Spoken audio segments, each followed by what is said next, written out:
Obviously, Democrats are frustrated with how the administration is responding on the Epstein front, but there's also, as you've already hinted at, the DHS fight, the question about affordability and so forth.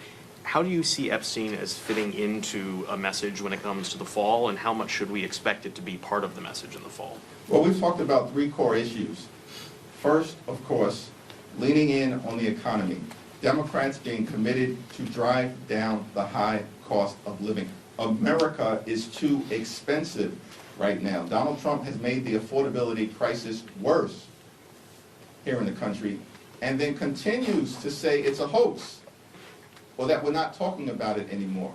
The problem is Donald Trump spends all of his time watching state TV as opposed to actually interacting with everyday Americans who know that the affordability crisis is very real. So we're focused on the economy. We're going to continue to focus on fixing our broken healthcare system in an environment where Republicans enacted their one big ugly bill and the largest cut to Medicaid in American history, literally ripping food as well from the mouths of hungry children, seniors, and veterans, taking health care away from more than 14 million people, hospitals, nursing homes, and community-based health clinics closing across America because of Republican policies in that one big ugly bill. And now they continue to refuse to extend the Affordable Care Act tax credits, meaning that tens of millions of Americans are increasingly unable to go see a doctor when they need one. And all of this, of course, was done in that one big ugly bill to enact dramatic tax breaks, big tax breaks for their billionaire donors, while at the same time giving ICE a $75 billion slush fund so they can unleash brutality on the American people.